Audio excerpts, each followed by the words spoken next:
It was a pink diamond worth 8.3st. Read the clause. That's what I said into the microphone, standing in front of 200 people at a Dallas country club, while my son's bride clutched her bouquet like it could save her. The room went dead quiet. Even the ice in the highball glasses stopped tinkling. A hush fell over the Hartwell ballroom so hard I could hear the linen breathe. Then Ms. Rivas, my attorney, who everybody thought was just my friend from church, flipped to the flagged page and read in a steady voice that could cut glass.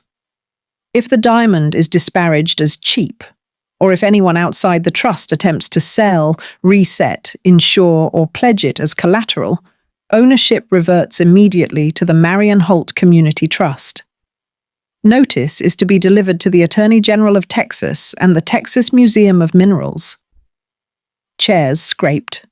The father of the bride's face drained to chalk. Chloe, my future daughter-in-law, looked from me to the velvet ring box to the projector screen, where a magnified photo of a little pink stone with a microscopic inscription, MH 1979, glowed like a blush in the dark. She had called it cheap. She had demanded I take it back. What she didn't know, what almost no one in that room knew, was that her cute trinket was an Argyle pink diamond worth $8.3 million in a plain gold setting that fooled everyone but a person who knew what they were looking at. Before I rewind, do me a kind favor. Tap subscribe and drop a quick comment with where you're watching from. I love seeing the cities and small towns pop up. It makes me feel like I'm having coffee with all of you around my kitchen table. Let me take you back to how we got here. 10 months earlier. I'm 67. Marion Holt.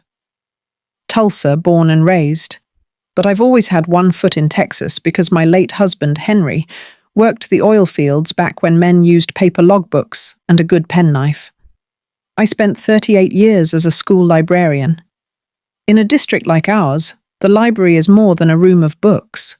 It's where you feed kids who forget their breakfast, where you fix a loose backpack strap with a safety pin, where you teach patience, and how to keep your voice steady even when the 7th graders think it's cute to hide the catcher in the rye.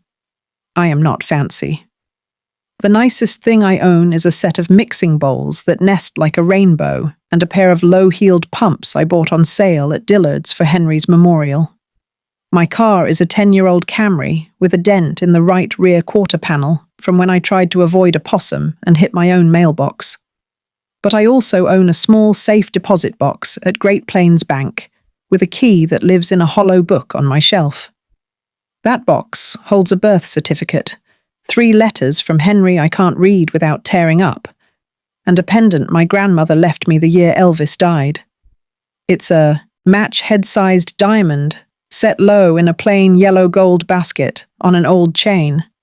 No halo, no pavé, no logos. It's blush pink when the light hits it just so, like the inside of a seashell. I kept it quiet on purpose. You can call that country superstition, or maybe it's a librarian's streak. Not every book needs to be on the front display to change a life. Remember that. So when my only boy, Daniel, called me from Dallas and said, "Mum?" She said yes. My heart went to my throat, and I think I forgot to breathe for a full 3 seconds. He'd moved there after college.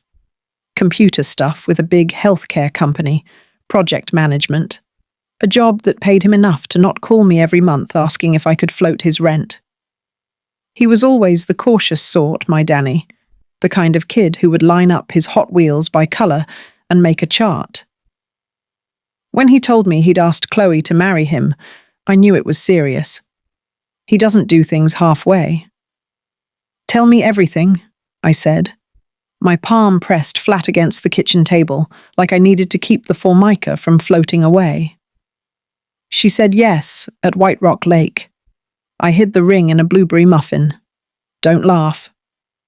I'm laughing a little. He did what I couldn't see but knew anyway, rubbed the back of his neck. You're gonna love her, Mom. She's got this energy, you know?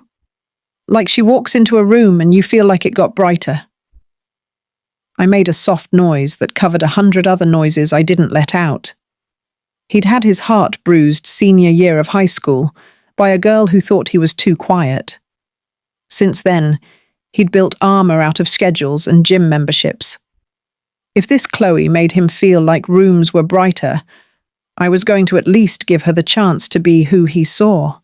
Remember this detail. Tell me about her family, I said, because in my experience, you marry the people and their people. He hesitated, just the half-beat that made a small sound in my ear. Nice. They do charity things. Her dad's in property development. Her mom runs a foundation. What foundation? The Hartwell Foundation for Arts Education, he said. They host a gala every spring. Hartwell. I repeated the name in my head and pictured the kind of people who have foundations named after them. I pictured a woman with lacquered hair and the ability to smile without showing her teeth. I pictured a man whose handshake would be too firm, who'd laugh with his chin tipped up. They'll love you, he added quickly. They love how hard you worked to raise me. We'll see, I said, because I don't like to be promised things that aren't on the schedule. When am I meeting them? Engagement party, he said. Next month, at their club. Club. Country, he said. Mum, don't start. I am not starting, I am asking, I replied. Do I need a hat? It's indoors. I'm kidding. He exhaled. Wear something you feel good in. That's what Chloe says. Chloe. I said her name out loud when we hung up. I wrote it on the back of the electric bill, the way my students used to write a crush's name on a loose leaf corner. Chloe. I said it with kindness in my mouth, the way you bend a word around hope. Then I got the key out of the hollow book and drove to the bank. The bank is one of those brick ones with a fake copper roof. The vault smells like dust and toner. I signed my card. I sat in the little booth, the one with a sliding shade, and I took out the pendant. Even in that bad fluorescent light, the stone had this inside glimmer, like it was remembering spring. You're coming to Dallas, I whispered, and because I talk to objects sometimes when no one's watching, I added, behave. I didn't need to have the appraisal report in my hand to know what I knew. 44 years ago, at a jewelry counter in Tulsa, a man named Mr. Abramson had bought estate pieces from oil wives for pennies on the dollar when their families needed cash faster than the market could set a price. My grandmother had worked part-time for him when he needed someone with steady fingers to thread pearls. That was where she learned what could hide in plain sight if you didn't yell about it. She didn't talk about it. She wore the pendant twice a year and hung it in her closet on a nail behind coats. When she left it to me, she also left 3 sheets of onion skin paper with charts and a GIA number and a note that said, not the thing itself, the idea. Use it when it means something. There's another thing you need to know. 6 months after Henry died, when the grief finally let me sleep without watching him pass over and over in my head, I went to Ms. Rivas, the attorney who'd helped me with the estate, and I set up a little trust in my name. Nothing big. Donor advised. The librarian in me wanted to do something lasting. I registered the diamond to the trust and wrote conditions that would make my grandmother proud. It could be loaned to a family member to wear on a wedding day. It could be held in trust for a daughter-in-law if she cherished it. It could be given in full to a museum someday. What it could not be was a bargaining chip. Not on my watch. Read the clause is not a line you plan on saying out loud. But let me tell you something. Sometimes you write something down because you hear your grandmother's voice and you hope you never need to use it. Dallas in August smells like hot stone and expensive perfume. The Hartwell Country Club had white columns, and an event planner with a clipboard and a headset met me at the door like I might be lost. "Name?" she chirped, and I told her. "Oh, you're Daniel's mother. We've put you on the family list." She smiled just past me at the couple behind me. "If you could follow me, Ms. Holt, we'll get you settled in the green, room to freshen up." She walked fast. The green room was a carpeted closet with a couch that looked expensive and felt like it might squeak if you turned around too quickly. I stared at myself in the mirror. Navy dress, pearl studs, hair done at the best cuts on 21st by a girl named Megan, who called me Miss Marion and sprayed me with something that smelled like apples. When I stepped into the ballroom, the air had a different temperature. It wasn't just the AC. It was that kind of temperature that comes from money, the kind that makes rooms feel hushed. White lilies, gold Chiavari chairs, a string quartet dissolving pop songs into something that sounded like a commercial for aspirin. I found my boy by the shrimp tower. "Mum," he said, and he wrapped me up in that good kind of hug you can feel in your spine. "You look so... wow." "Look at you," I said. He had a jacket that fit him like he'd been involved as the process of choosing it. A little beard that made him look older without making him look like he'd forgotten how to shave. He had that quiet happy in his eyes. That was what did it to me. I could have cried right then. I didn't. "You ready to meet them?" he asked. "Ready as I'll ever be." We wove through people. The Hartwells were a picture. Graham Hartwell had that tan you can only get on a golf course during business hours. His wife, Vivian, wore a pale pink dress you could tell cost more than my first car, with pearls that sat at her throat like a promise. Their smiles were the kind with control to them. "Daniel?" Vivian purred. "And this must be your mother." "Marion," I said, holding out my hand. She gave me the kind of handshake you give when you're trying not to smudge your lipstick. "We've heard so much," she said. "The brave librarian who did it all on her own." "I had help," I said. "I had a good son." Graham's hand was warm and dry, his knuckles the kind that turn red when men grip steering wheels too hard in traffic. "Pleasure," he said. "We're all just so thrilled. Our girl is over the moon." And then Chloe. She floated in, all hair and laugh, with a dress that dared you to find a flaw, and arms that knew how to pose without looking like she'd practiced. She had that face you see on fundraisers. Symmetrical. But what struck me was when she smiled at my son, it was real. It reached her eyes. It softened the part of me that had braced itself. "You must be the famous Marion," she said, and she meant it to be sweet. We hugged. She smelled like something floral with a secret underneath. "I'm going to steal him from you just this once, and then you get him forever." "I had him forever before you," I said, and she laughed, like that made sense. Later, after toasts and a small speech by Graham about the Hartwell legacy, and a few words from Daniel about finding joy when you're not looking for it, Chloe came to sit with me. Her friends looked on from just far enough away to make a triangle. "I wanted to say," she said, scooting her chair, touching her hair, "thank you." "For what?" "For coming," she said, "and for the text you sent me when he told you about me. It made me cry." "What did I say?" "You said, 'Welcome to the family, sweetheart. We're not fancy, but we're sturdy.'" "I meant it," I said. And I did. She glanced down at my neckline, maybe out of habit. She had the eye for jewelry of a girl raised around cases lit from beneath. I wore my pearls.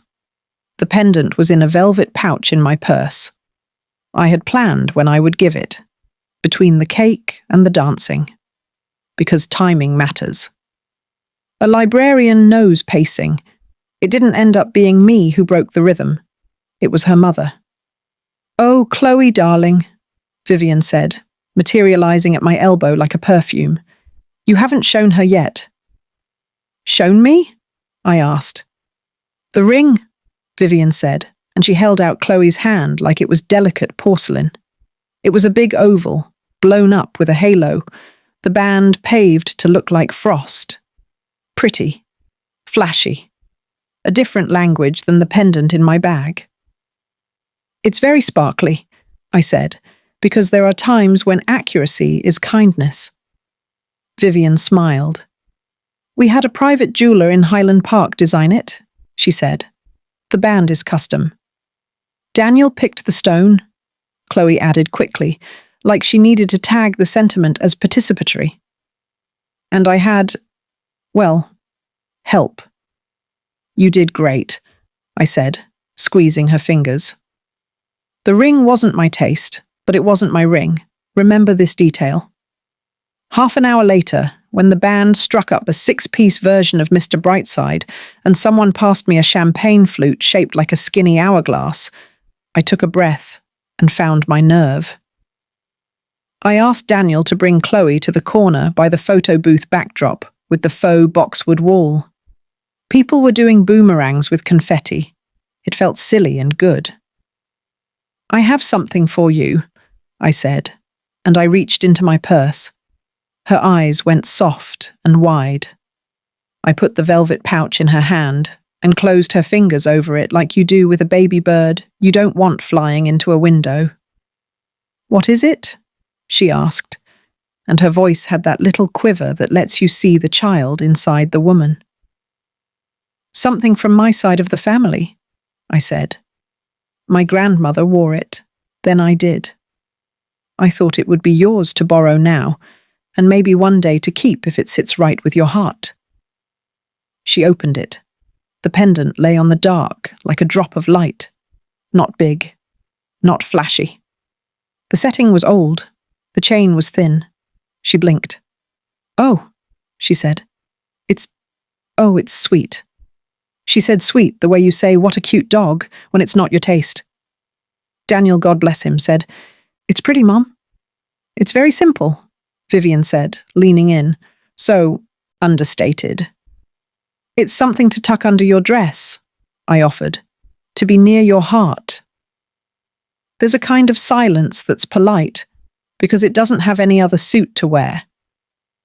Chloe fought with her face for a second, then hugged me and said, "Thank you." Her voice was tight around the edges. "I'll take care of it." She took care of it right into a coach wristlet and left it at the table with the place cards. I watched a busboy pick up my entire family history on a tray with empty champagne flutes, and I excused myself to the ladies' room and counted to 10 with my hand on the marble, so my palm got cold. I told myself to be patient. Not everybody has the same vocabulary of value. I've catalogued enough paperbacks to know that sometimes the tacky cover hides the best story. 2 days later, the first text came. "Hey, Ms. Holt," Chloe wrote, like a girl asking a teacher for extra credit. "Is it okay if we swap the chain? It's so delicate. I'm afraid I'll break it." "Of course," I wrote. "Just keep the original." "Thank you," she replied. "You're the best." When I didn't answer fast enough after that, she followed with, "My mum said the pendant looks a little muted against my dress." "What is the stone?" I called instead of texting. "It's a diamond," I said. "A pink one." She made an interested sound that I could hear was more about appearance than about the chain of custody. "Like J-Lo?" "Smaller," I said. "A family piece." "It's sort of," her voice tilted. "It's a little, you know." "What?" "Small," she said, whispering the way girls whisper about other girls' shoes not matching the dress. "It's fine. Just for the pictures, I want something that shows up." "It's not for the pictures," I said gently. "It's to be near your heart." "Right, sorry. I sound like my mother." She laughed too loudly. We may upgrade the setting if that's okay. Let's not do anything irreversible, I said, with that careful tone I used when telling a 7th grader that no, you may not cut your friend's bangs with office scissors. It's very old. The prongs look delicate, but they're stronger than they look. Perfect, she chirped. Talk soon. 2 weeks after that, we had our first, let's call it friction. She called me crying. Ms. Holt, please don't be mad, she said before I even got hello out of my mouth. What happened? Nothing. I mean, not nothing, but nothing bad. We took it to get appraised because my mum said insurance. You took it where? I asked, and I made my voice flat. Regal Jewelers? She said, reading it off a card. My mother said we shouldn't be cavemen about this. I closed my eyes and saw a counter under LED lights. And? They said the diamond is, unusual, she said. It's kind of rosy, which is rare. I don't know. They said they'd need to send it out for certification, but my mom didn't want to leave it, so so you what? We swapped it into a different little basket for now, just for safekeeping, and we put the original in an envelope on my mum's vanity, and I'm calling to ask if you could maybe come down and look at it, because I don't want to mess it up, and my scalp got tight. Chloe, I said, keeping my inhale quiet. Put it back in the box. I'll come down Friday. Don't be mad. I'm not mad, I lied. I'm careful. By Friday morning, a different text had arrived. Not from Chloe, from Daniel. Mum, it said, please don't make this a thing. It's just a necklace. They're just trying to take care of insurance. You know how you worry about gutters? They worry about jewelry? Just a necklace. I went for a walk down my block to keep from writing something I'd regret. The neighbour's dog, a beagle named Zeke, bayed at a blue jay like he had a right to.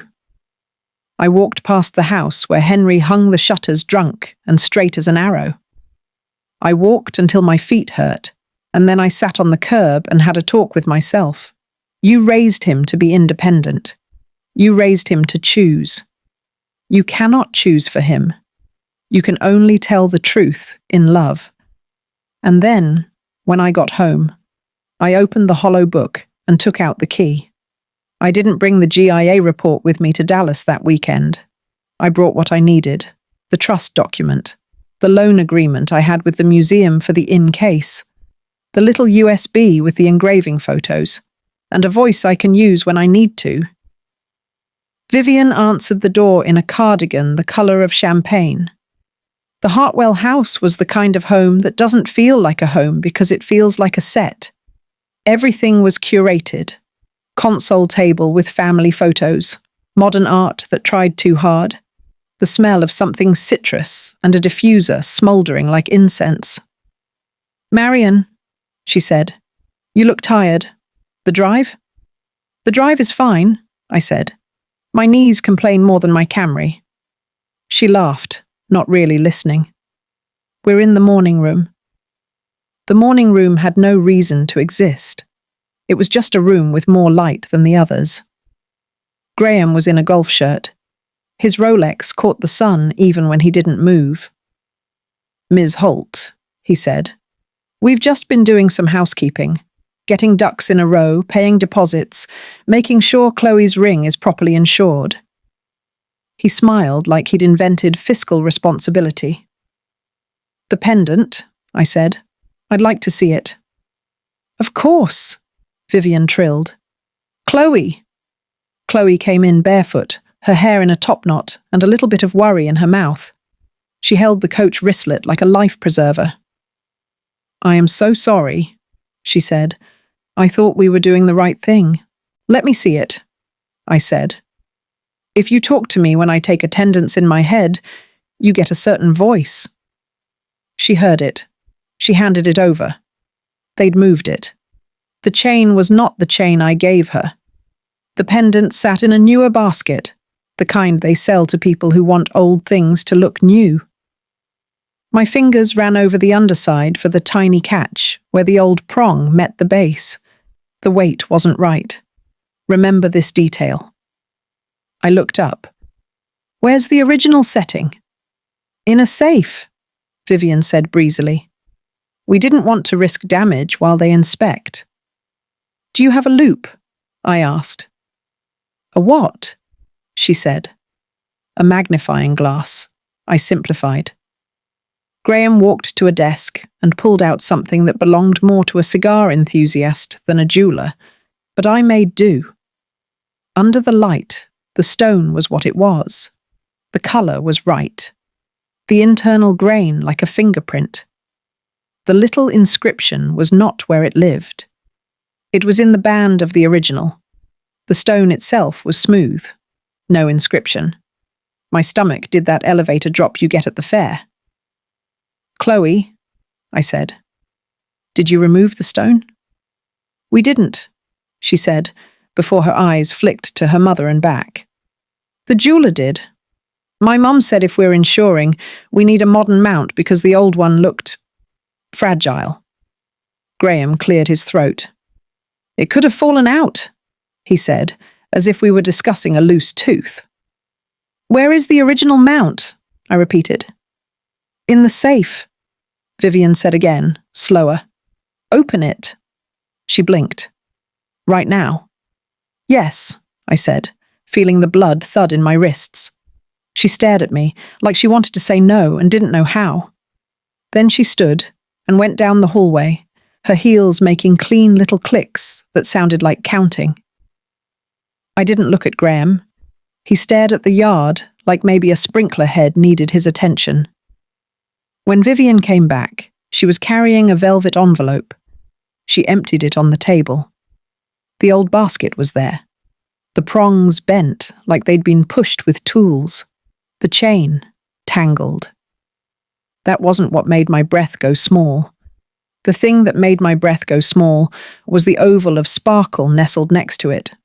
Larger, whiter, not mine. That's not the stone, I said quietly. We upgraded, Vivian said. Chloe is going to be photographed for Dallas Modern Bride. We wanted something that reads. Vivian? I said, and I put my hand flat on the table. You made a decision about a thing that is not yours. It was a gift, she said. The smile was gone now. And with respect, Marion, it was a modest gift. I looked at my son's fiancée. Chloe's face was caught between defiance and fear, the way a girl looks when she is covering for her mother, even if she doesn't agree. Her chin wobbled. Take the setting and the chain and the replacement stone and put them back in your safe, I said. Put the diamond you took out back in the original basket. We can't, Vivian said. We sold it back to Regal for credit toward the upgraded stone. My mouth went dry. You what? It was small, she said, a little exasperated now, like she was explaining a coupon. The jeweler offered a generous trade-in, which was a kindness, really, given the sentimental... Call them, I said to Chloe, not looking at Vivian. Right now. Put it on speaker. Chloe looked at her mother. Vivian shook her head like we would not do such a thing in her house. I looked at my son, who had stepped into the doorway while I was counting the seconds between words. His face was pale. Call? He said. His voice was low. Chloe dialed. Hi, she said, when the jeweler answered, her voice high and bright, the voice you use with a receptionist you hope will tell you yes. This is Chloe Hartwell. My mother and I came in Tuesday to... There was a pause. Uh-huh, the man said. I remember, Mr. Patel. The little pink, the pendant, she said. We left it for... I told you, Mr. Patel said, crisp. We do not leave unmounted items on consignment. We wrote an offer. You took a credit. It's already gone to a buyer list. I can see if it's been claimed. Can you see what? I said loudly, leaning toward the speaker. Ma'am, who is... This is the owner? I said, my voice flat as a yardstick. The actual owner. Silence. Then, one moment, in a different tone, a click. Music for customer service that sounded like a lullaby. Then back. Ma'am, the item has not yet been delivered. It is on hold pending verification of origin as the stone was atypical. We will need provenance. Provenance. The word sat on the air, like a blessing pretending to be a curse. I'll bring you the provenance, I said, and you will not move that stone out of your vault. Do you understand me? We will. Of course. Await documentation, he said. Ma'am. Chloe hung up and burst into tears. Vivian's mouth was a line you could cut your finger on. Marion, she said, we will buy you another, if that helps. Something more substantial. A good stone, with a certificate. I laughed. It wasn't a nice sound. Vivian, I said, a certificate. Please don't be dramatic, she said. Ma'am, I said, turning to her so she had to look into my face. You cut my grandmother's ring from its bones because your daughter's Instagram aesthetic prefers sparkle to substance, and you did that without asking. And you sold a family jewel to a chain store for store credit like it was a pair of jeans.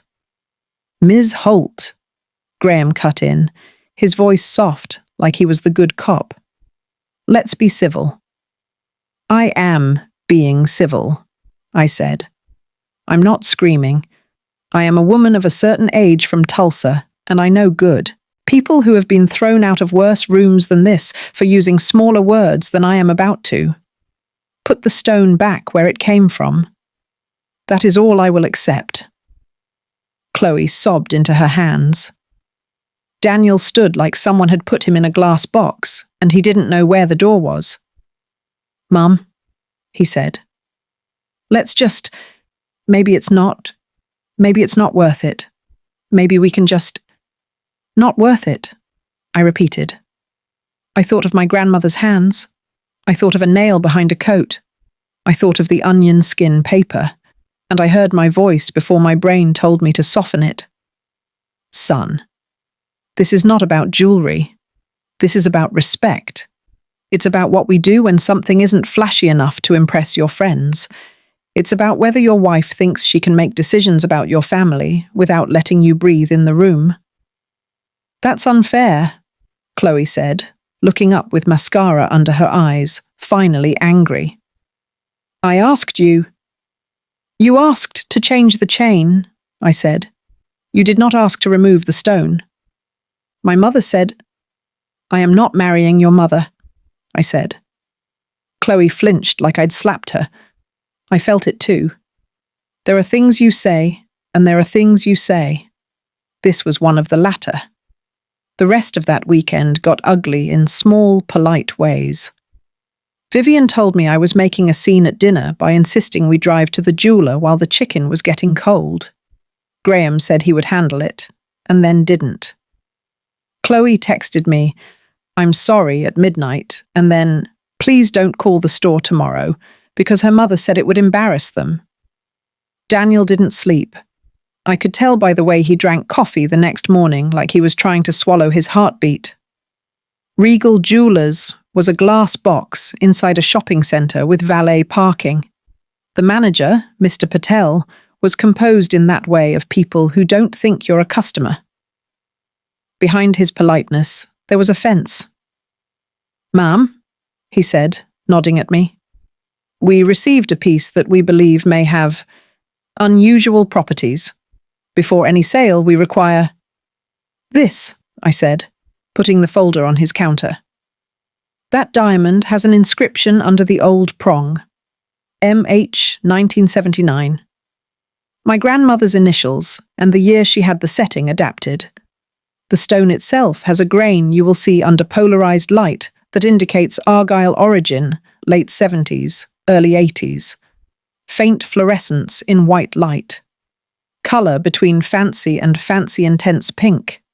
You will also see, if you look at page 2, a GIA report number from 1983, and if you scan that QR code on this piece of paper, you will see a photo of my grandmother wearing the pendant at my graduation. And if you zoom in, you will see the same dot of nicking on the base of the basket where she caught it on the door of the church. You will also see, Mr. Patel, a copy of a document that shows that the diamond is held in trust by me, and that any attempt to sell it without my written consent triggers legal consequences. The person who offered you that stone did not have a right to sell it. All of that was true. I had the papillotes of proof like any librarian would. Dates, cross-references, a sense of the story. He blinked. He was not a stupid man. He scanned. He peered. He put it under the scope. He made a small sound like someone recognizing a song in a store. "We will not proceed with any sale," he said softly. "I apologize. The credit will be cancelled." "The stone?" I asked. "In the vault," he said. "We will remount it exactly as it was." "You will not touch it," I said. "You will put it in this envelope. You will seal the envelope with this sticker. You will sign your name over the seal, and I will deposit it in my bank until I decide what to do about this engagement." He did what I asked. He wasn't afraid of me. He was afraid of that paperwork. And maybe a little bit of my grandmother's ghost standing behind me, arms crossed. You would think that would be the end, that apologies would be made, that we'd all cry and talk about how much this ring meant, and Vivian would say she'd been wrong, and Chloe would bake me banana bread, and we'd move on. We did not move on, not the way you think. Vivian called me an hour later. "Marion," she said, "while I appreciate your thoroughness, I need to remind you of decorum. It is beneath us to air this in public." "You did that when you tried to sell it," I said. "You're going to bring your little paperwork into my daughter's wedding?" she said, incredulous. "You'll look small." "You don't know me," I said. "I look small all the time. I'm fine there." That weekend, on the drive back to Tulsa, I thought of 100 mean things to say and said none of them out loud. The setting sun made the highway look like a strip of copper. I slid the envelope into my hollow book when I got home and made myself a grilled cheese I couldn't taste. Then I called Ms. Rivas. "Raquel," I said, "I need you to sharpen your pencil." "What happened?" she asked, and I could hear the careful click of her mental checklist. She's a small woman who won 3 big cases because she knows when to let a silence sit and when to fill it. I told her everything. The text, the swap, the credit, the bank manager who looked like he wanted to be anywhere but inside his own body, the way Daniel had defended them because he didn't want the day to be about a fight. I told her about the trust and how much I loved the idea of the diamond more than the diamond itself, but I wasn't going to let that idea get treated like a clearance rack. "You wrote your own clause?" she said, satisfied. God, I love you librarians. "Okay, here's what we do. First, we file a notice of interest with the county, just because it costs $15 and it will annoy anyone who wants to play games. Second, we add an addendum to the trust to clarify that disparagement counts as a trigger. Third, we'll put every agency that cares about consumer fraud on notice. We won't accuse. We will invite their attention." "The Attorney General?" I asked, a little breathless.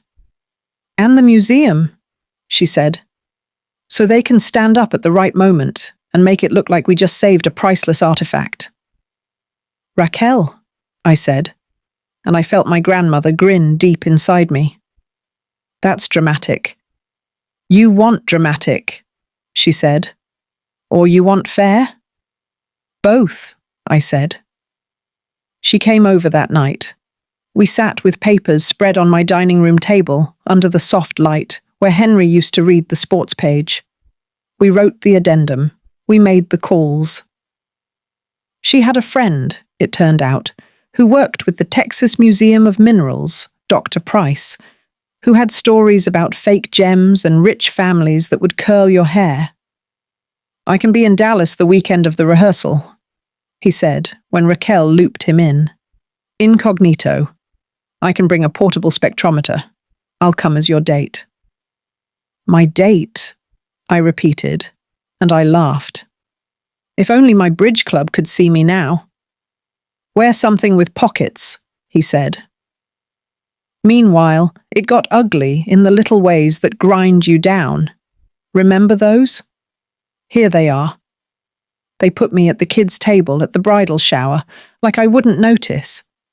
They gave me a corsage with a brown spot on one rose. They asked me to stand by the back door to collect cards, which is to make you a coat rack with a heartbeat. At the tasting, when they passed the plates, Vivian sniffed and said, "I guess you're more a meatloaf person," when I asked what consommé was. At the rehearsal, they corrected my posture for a photo. They called me Hon. They spelled my name wrong on the program proof, Marion with an O, and told me it was too late to fix it. These things are small. They add up like interest. The final straw came 3 days before the wedding. Daniel called. His voice was gravel. "Mom," he said, "please don't bring the pendant to the wedding. Chloe says she doesn't want to wear it. And her mum says people will assume she said the word tacky." "I'm sorry. I really am. It's just for one night. Please don't make this about you." That last sentence could have been a knife if I let it. "What if I told you," I said slowly, weighing each word, "that the idea of this wedding being about me makes me want to climb under a piece of furniture and stay there until spring? What if I told you the only reason I'm going to do what I'm about to do is because I am done letting other people tell me my family is tacky for not lying about money?" He cried then. It was soft. I pretended not to hear. "I just want it to be easy," he whispered. "I know you do, baby," I said. "Me too." What I didn't know then was that Vivian and Graham had gone to their banker the week before with a portfolio. In it, they'd listed assets for collateral on a short-term bridge loan for a charitable project that had a typo on the letterhead, so big a first grader would have caught it. And on that list, listed under family jewelry, was pink diamond pendant approximate value $250,000. My pendant, marked as theirs. Underestimated in case anyone asked questions, and to avoid triggering anything that might have a threshold. They were smart in the way people get when they think rules are for other people. Remember this detail. "This is Dr. Price," Raquel said when she called me the next morning. "He's been in touch with someone at Dallas Business Journal, a reporter who likes stories where the little guy wins. I don't want to set this on fire. I want to put a little pilot light under it. You trust me?" "I do." "Good. Bring the trust. Bring the envelope. Wear navy. It photographs well." On the day of the wedding, Dallas woke up humid. The sky piled up clouds like laundry. The Cypress Ridge Country Club had a fountain out front that made a sound like someone decanting old whiskey, slow and rich. I wore my navy dress again because it makes me feel like myself. I pinned my grandmother's shawl over my shoulders, even though it was almost too warm for it, because the weight felt like a hand. Inside, the staff had been told to treat me like the help. I could see it in the way the event planner nodded past me, the way the bartender asked me to step aside for priority service for a woman in a gold jumpsuit. It is wild how fast you can make a person disappear with tone. Don't worry, I've spent my whole life being the person people don't see until they need help finding the bathroom. Chloe was beautiful. I'm not petty. I can say it. The dress was a swan. The veil looked like smoke. The makeup was the kind that makes you forget she's wearing any. She glided. She looked past me twice before she stopped and saw me. For real. "Ms. Holt," she breathed, and for a second she was just a girl in a white dress. "I know you're mad at me." "I'm mad at your mother," I said. I still want to like." She swallowed. "Thank you for coming." "I wouldn't miss it," I said. I looked at her bouquet and saw a little charm hanging off the satin wrap, a photo of her late grandmother. That softened me. Everybody comes from someone. We all carry ghosts down aisles. The ceremony went off without incident. The chairs made that nice shuffling sound when people stood for the bride. The minister said things without using words like submit. I breathed. I cried. I pictured 22-year-old me at my wedding, hands shaking so hard I dropped the ring, and my sister stepped on it, and we had to play it off. I thought of Henry's laugh bubbling out of him when he tried to say vows with a straight face. Love is messy. This part was not messy. It was clean as a magazine spread. The reception is where real life leaks in. They seated me at table 16, near the kitchen, near the exit. The centerpiece was smaller than the ones up front. It's a little thing you only notice if you've spent 20 years arranging budgets to make $50 feel like $500. Raquel sat beside me in a dress that made her look like good news. Dr. Price found his seat with the kind of smile that says he knows who he is and is amused by rooms like this. "Any questions about how this is going to go?" Raquel asked, laying her napkin in her lap. I took a breath, so it looked like I was just steadying nerves. "We wait for the toast," I said. "We let them make their big speech. Then we do ours." "Correct," she said. "When he raises his glass, you raise your hand." Halfway through the salads, Graham got up. He tapped the mic with that confidence men get when they've bought a room enough times to think it will always answer to their touch. "Friends," he said. "Family. Those of you who flew in from both coasts." He talked about legacy. He talked about the story of how his parents built, and how he built, and how his daughter would build. He mentioned the foundation 5 times. He said how proud he was that his family had an eye for quality, for lasting value. He thanked the jewelry sponsor. Yes, you heard me. The jewelry sponsor, who had provided sparkle for the bridal party for a modest donation. He made a joke about libraries that landed wrong in my ear. "And now," he said, "we'd love to present Chloe with a little something extra, our family gift." A waiter, yes, a waiter, brought up a velvet box on a silver tray like we were in a scene from a soap opera. He opened it toward the room. Inside, the oval stone I'd seen at Vivian's, halo big enough to rent out to tenants, sat in a setting that screamed, "New money." The room sighed.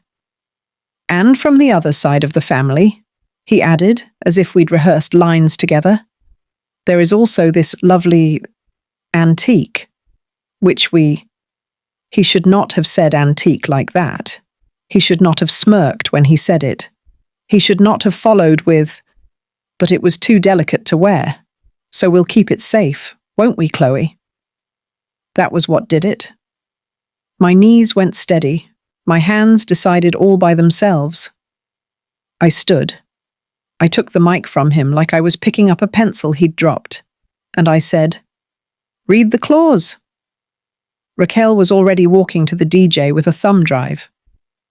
Dr. Price set his compact little device on the head table like it was a party favor. The projector woke up on the screen behind the band and showed a crisp old photo of my grandmother, hair up in victory rolls, the pendant just a little drop of light at her throat. It moved to the GIA report, the numbers glowing like a secret.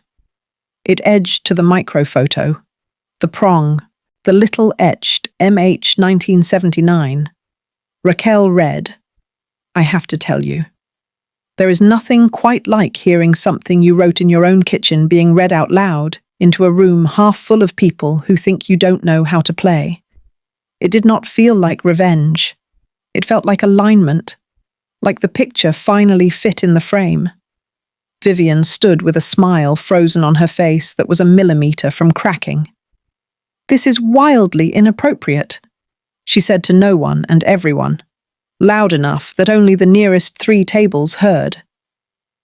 Graham reached for the mic, like he could grab the sound back.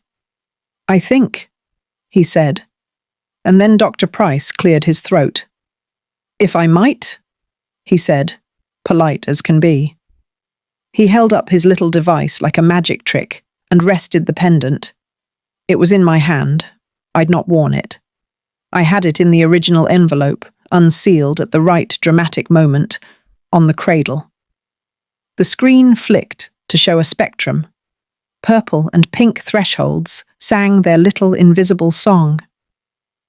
"I'm Dr. Leland Price, with the Texas Museum of Minerals," the inscription Ms. Rivas read from appears here. He pointed to a photo. "The spectral fingerprint confirms Argyle origin.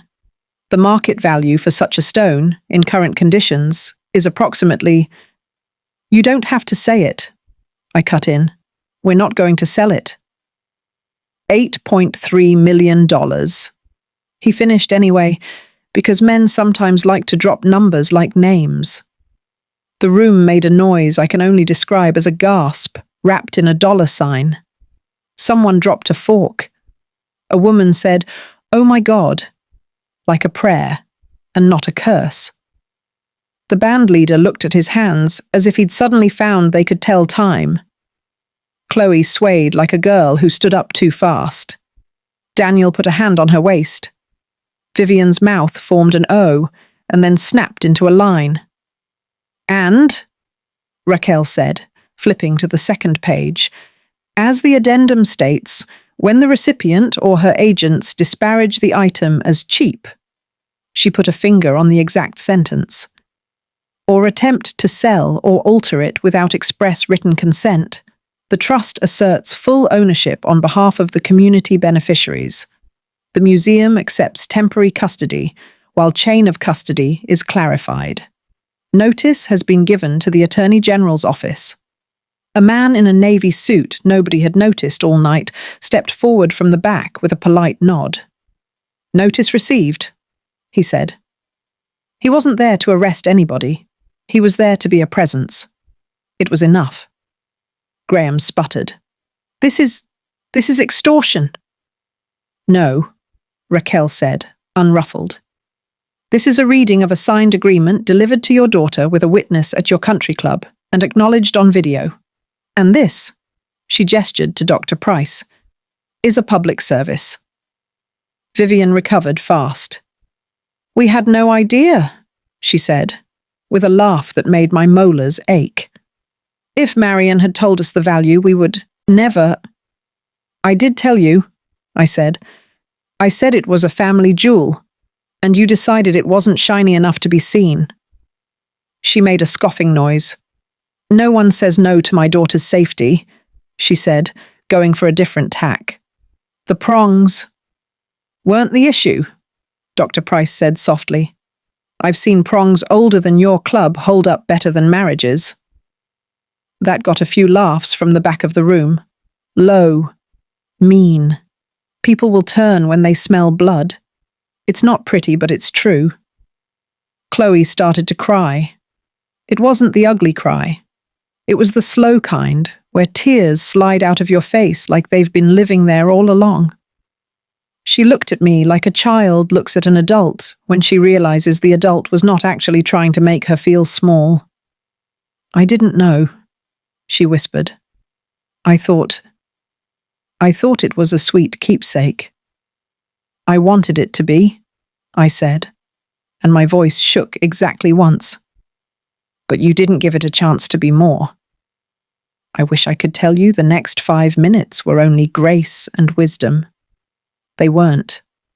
There was a lot of noise. Someone whispered, lawsuit. Someone whispered, museum. Vivian said the words, poor taste, like they could fix the way she'd said cheap. Graham tried to keep the smile on his face, but his temples did that vain thing men get when they've been told no in public for the first time in a decade. The DJ, bless him, put on that Ella Fitzgerald song about forgiveness, without knowing he was doing the Lord's work. And then my boy, who had been standing with two worlds in his hands, let one go. He stepped up to the mic. Stop, he said. His voice carried in a way I'd never heard in him. Everybody stopped talking for a second. People stopped. I watched his face find an angle I hadn't seen since he built an entire Star Wars set out of couch cushions, so his action figures had an arena. He looked like someone who'd realized he could build something with his own hands. I'm sorry, he said, to the room, to me, to Chloe. Mum, I'm sorry. I asked you not to make a scene because I didn't want the day to be about fighting. And I'm sorry, Chloe. I didn't listen when you tried to tell me you felt pulled in different directions. And I'm sorry, Mr. and Mrs. Hartwell. But I'm not going to have my wife trained like a show dog to only wear whatever makes our family look like a magazine. Silence. Then a woman at table 9 said, Amen. And I could have kissed her. We're going to take a minute, he said, and he looked at the minister and the DJ and at me. We're going to go to the kitchen and talk. Mum, bring the envelope. Inside the kitchen, it was hot and smelled like steak and butter and fancy salt. A girl in a hairnet wiped her eyes because she'd heard that number. Someone asked if we were on TV. Daniel took Chloe's hands. Do you want to be my wife? He asked, quiet now. Not a brand. My wife. She nodded. She looked at Vivian, who was hovering at the door like a moth that wanted in. Vivian's mouth was ready to shape an objection. Chloe said, Mum, stop. That didn't fit into Vivian's repertoire. Excuse me? I said stop, Chloe repeated. She took a breath that made her earrings quiver. Please. You always say we're independent women. Let me be one? Vivian swallowed words. You could see it in her throat. The line of her jaw softened a fraction. You're making a mistake, she said. But there wasn't heat in it. Just fear. Dr. Price leaned against the freezer like he'd been in 100 rooms like this. Raquel checked her watch. The man from the AG's office took a call in the hall and said the words, hold and review, twice, like a lullaby. I don't want to wear it, Chloe said, looking at me, even if it's that. I want it to go to the museum, or whatever you want. I don't want to be the girl who took something she didn't deserve. Chloe, I said softly, none of this is about deserving. It's about good stewardship. If you want to be in this family, I want you in it. But we don't do things because they look good on the internet. We do them because they're right. You do not have to wear this to be my daughter. You do have to respect it. And me. She nodded. She looked small when she nodded. She looked young. It made me want to pull her into my chest and also shake her, like mothers do to their daughters when their daughters do something careless and then look like babies again. I did the first and not the second. I pulled her in. She smelled like the bouquet, white roses and a little bit of hairspray. I'm sorry, Ms. Holt, she whispered into my shawl. I thought it was quaint. It is, I said. And it's also an $8.3 million quaint. She made a sound that was almost a laugh, and then a sob. Oh my God. What's next? Daniel asked Raquel. What's next is, Raquel said, the museum accepts the pendant for a public exhibit named in your family's honor, if Ms. Holt consents. The trust remains the owner. The AG's office will poke politely into some paperwork that has the Hartwell name on it, and you two will decide if you want to dance." "And if we don't?" Daniel asked. "If you don't," she said, "we send people home with cake and a story to dine out on for a year." He looked at me. He looked at Chloe. He looked at Vivian, who had gone quiet and pale. He lifted Chloe's hand and kissed her knuckles in a way that embarrassed me a little because I am old-fashioned in that one way. He said, "We'll dance, but we're going to do it our way." We went back out. The room had that post-storm clarity, like the air tasted cleaner. The DJ, bless his nimble little heart, slid from Ella into a slow, country song that made all the old couples hold each other for real. Daniel and Chloe swayed. He said something into her hair, and she laughed for real.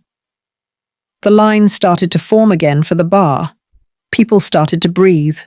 The women at the front tables turned their chairs. A few people looked at me with new eyes. Not admiration, necessarily, but not the glance you give the coat check either. Now, consequences. They come faster than you think, and slower.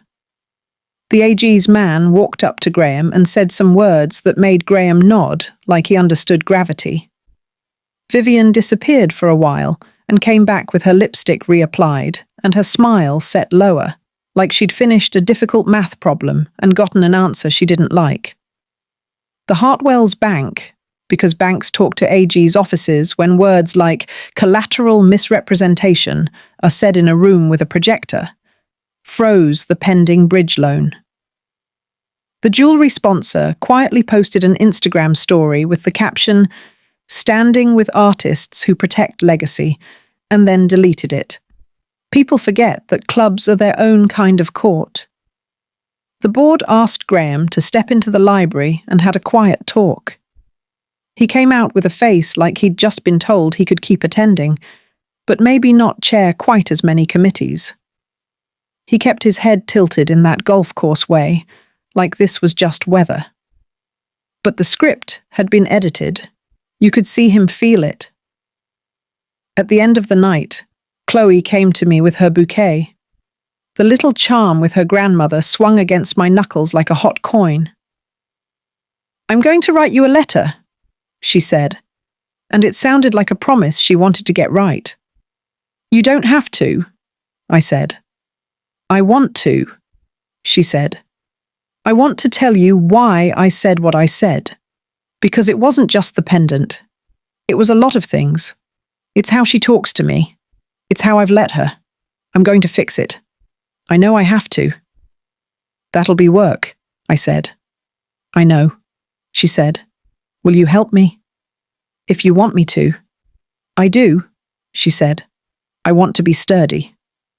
4 weeks later, there was a little corner of the Texas Museum of Minerals that had a glass case in it with my grandmother's pendant sitting on a white bust. The plaque said, "The Marion Holt Pink Diamond, Argyle Origin, loaned by the Marion Holt Community Trust for public enjoyment." It also said, "In honor of Daniel and Chloe, who chose substance over spectacle." That was Raquel's line. I resisted it.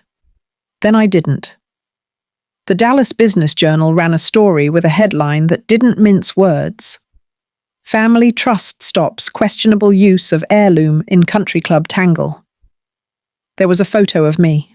I looked too serious. But my hair looked nice. The Hartwells were not mentioned by name, but people who needed to know knew. The bank's compliance department made a note in a place where notes matter. A regulator asked questions about a foundation expense line that didn't have receipts attached. Vivian learned the difference between a donation and a sponsorship when a board she'd chaired for 3 years suddenly voted to rotate her to a non-voting advisory role. Now, before you think this became a bonfire, let me say this. We did not set fire to the Hartwells' lives. We turned on a light. They were allowed to decide how to look in it. Some people don't when they get a chance like that. Vivian did something that surprised me. She called and asked to meet me for coffee. Not at the club, at a diner. She ordered the chicken salad and pickled beets and ate her beets first, like a girl who was taught to eat the weird things sooner. "I wasn't raised like you," she said, after she stirred her coffee the way people stir a drink when they'd rather have a real one. Money was language at our table. We made jokes about people who didn't speak it. "And you thought we'd be pretty in your living room," I said. It wasn't a question. She winced because she knew it was true. "I wanted my daughter to have what I have," she said. "I didn't realize I gave her the worst part too." "That's fixable," I said, "but not by blaming me when I don't let you put us on mute." She looked out the window at a bus stop with a bench that needed paint. "You're right," she said. She didn't say, "I'm sorry. Some women don't know how." She did say, "I'll be at the museum when the plaque goes up." She came. She wore flats. She didn't correct the guide when he pronounced prong like prong. Daniel and Chloe postponed their honeymoon and spent that week in marriage counseling, which is the most romantic thing I can imagine, because it says, "We'll do the work before we need to." They moved their apartment out of the Hartwell-owned building and into a little walk-up that smells like laundry in the mornings. Chloe sent me a picture of herself in sneakers, carrying a box, hair in a messy bun, freckles out. She looked like an actual person. She looked like herself. She and I went to Target together one Saturday, and we walked down the candle aisle sniffing ones with dumb names. She told me how, when she was a kid, her mum would take away ugly art projects because she thought they'd make the house look bad. She told me she bought a ceramic frog at a gas station when she was 13, and her mum forgot it at the hotel on their way to Santa Fe. We put a ceramic frog in the cart. It sits by her sink now. It's ugly. I love it with my whole heart. I'm not going to tell you we never had another moment where I didn't want to strangle her with my bare hands while loving her like a fool. We do. We will. She will slip. I will snap. We will fix. That's family. As for the diamond, it rotates in the case so you can see the way the light gets caught inside it and decides not to leave. School kids press their noses to the glass and smudge it until a docent with patience comes over with Windex and a rag. There's a little video that plays on loop, Dr. Price recorded it, about how stones are formed and how a rare pink hue comes from millions of years of pressure, and how pressure makes beauty sometimes. It's corny. It's true. If I stand there long enough, someone always says, "It's not even that big." And I smile because I want to hug them, and also tell them to look again with a better lens. I wrote the museum a check from the trust to endow a reading corner in the children's space. It has those little foam stools that look like minerals, and the books are about rocks and also about boundaries. It felt right. And the clause. Well, it hangs in my kitchen now, not the legalese, but the idea of it, in the form of one sentence I wrote on a 385 card and taped to my fridge. It says, "If this family is ever more concerned with what something looks like than with what it is, call me out. Signed, all of us." Before I let you go, if this story resonated, please hit subscribe and tell me in the comments where you're watching from. To the folks who write me from tiny towns and big cities, I see you. And if you've got your own story about standing up in a room where people weren't used to being told no, share it. Someone needs to hear how you did it. Chant.